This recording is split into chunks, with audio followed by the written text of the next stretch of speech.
ভারতের পশ্চিমবঙ্গ থেকে বাংলাদেশে পড়তে এসেছিলেন এক নারী শিক্ষার্থী। চিকিৎসক হওয়ার স্বপ্ন নিয়ে দেশের সীমানা পেরিয়ে এসেছিলেন তিনি, কারণ বাংলাদেশের আদ্দিন উইমেন্স মেডিকেল কলেজের শিক্ষা ও প্রশিক্ষণের সুনাম পৌঁছে গিয়েছিল তার দেশেও। কিন্তু সেই স্বপ্ন আজ অনিশ্চয়তার মুখে।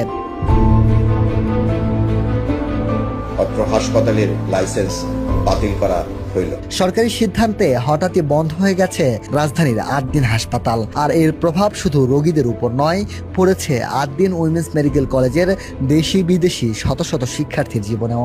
এমবিবিএস ডিগ্রির অংশ হিসেবে শিক্ষার্থীদের ইন্টার্নশিপ ও ক্লিনিক্যাল প্রশিক্ষণ সম্পন্ন করতে হয় সংশ্লিষ্ট হাসপাতালেই। কিন্তু হাসপাতালটি বন্ধ হয়ে যাওয়ায় এখন অনেক শিক্ষার্থী জানেন না কোথায় এবং কিভাবে শেষ করবেন তাদের প্রশিক্ষণ।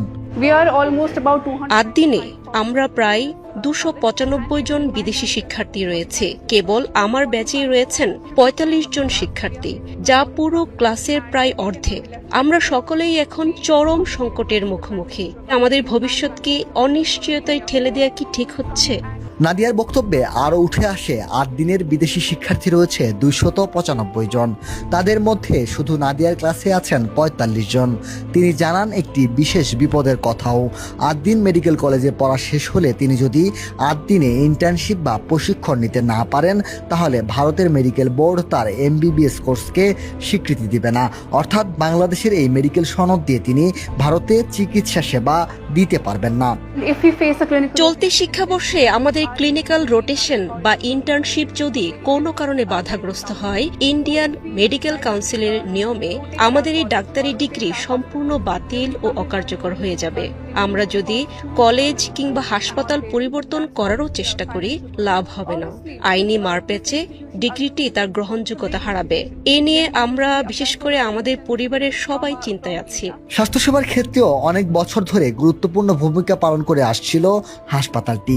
বিশেষ করে নবজাতক নিবিড় পরিচর্যা কেন্দ্র বা এনআইসিইউ সেবার ক্ষেত্রে হাসপাতালটির ছিল বিশেষ সুনাম। তুলনামূলক কম খরচে উন্নত চিকিৎসা পাওয়ার সুযোগ থাকায় দেশের বিভিন্ন জেলা থেকেও রোগীরা আসতেন।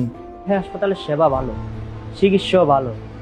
একটা দুর্ঘটনা হইতেই পারে, তার জন্য কি আর হাসপাতাল বন্ধ করতে পারেন? অন্য হাসপাতালে মারা যায় না।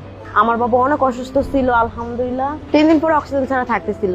এখন তো আলহামদুলিল্লাহ আমাদের বাচ্চা পুরোপুরি সুস্থ। আমরা চাই যে হসপিটালে চালু হোক, সবাই চিকিৎসা এখানে ভালো পায়, গরিব সবাই এখানে আসে। একমাত্র স্মার্ট সিটি বসুন্ধরা, আধুনিকতায় এক ধাপ এগিয়ে।